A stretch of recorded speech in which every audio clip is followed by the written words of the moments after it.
T20 உலகக்கோப்பை திருவிழா இன்னும் சில நாட்களில் தொடங்க உள்ள நிலையில் 2007ஆம் ஆண்டு அறிமுக T20 உலகக்கோப்பை தொடரில் இந்தியா சாம்பியன் பட்டம் வென்று வரலாறு படைத்ததை நினைவு கூறுகிறது இந்த செய்தி தொகுப்பு.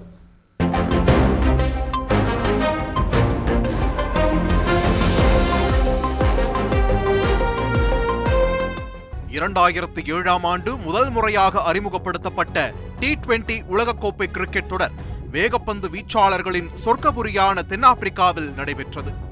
இந்த தொடரில் மகேந்திர சிங் தோனி தலைமையில் புது ரத்தம் பாய்ச்சப்பட்டு களமிறங்கியது இளம் இந்திய அணி. லீக் போட்டிகளில் நியூசிலாந்து நீங்களாக மற்ற முன்னணி அணிகளை காலி செய்த இந்தியா அரையிறுதியில் வலிமையான ஆஸ்திரேலியாவுக்கு அதிர்ச்சி தோல்வியை பரிசளித்து இறுதிப் போட்டிக்குள் கம்பீரமாக நுழைந்தது. மறுபுறம் இந்தியாவின் பரம வைரியான பாகிஸ்தானும் அடுத்தடுத்து வெற்றிகளை ஈட்டி இறுதிப் போட்டிக்குள் வந்து நின்றது. ஜோஹனஸ்பர்க் நகரில் சாம்பியன் பட்டத்திற்காக களமாடின இந்தியாவும் பாகிஸ்தானும். முதலில் ஆடிய இந்தியா அடுத்தடுத்து விக்கெட்டுகளை இழந்து தடுமாறினாலும் அரண் போல் நின்று அணியை காப்பாற்றினார் கௌதம் கம்பீர். அவரின் 75 ரன்களால் 20 ஓவர்களில் 157 ரன்கள் என்ற கௌரவமான ஸ்கோரை எட்டியது இந்தியா. பின்னர் ஆடிய பாகிஸ்தான் ஒருபுறம் விக்கெட்டை இழந்தாலும் மறுபுறம் மெல்ல மெல்ல இலக்கை நெருங்கிக் கொண்டிருந்தது.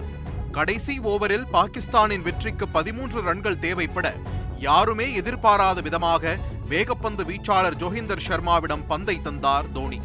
தோனியின் இந்த சர்ப்ரைஸ் முடிவுக்கு அடுத்த சில நிமிடங்களில் பலன் கிடைத்தது.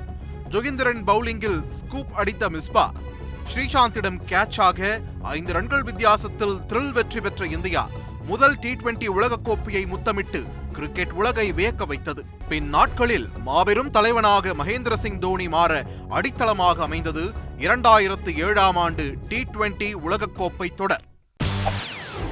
செய்திகளை உடனுக்குடன் தெரிந்து கொள்ள உடனே சப்ஸ்கிரைப் பண்ணுங்க.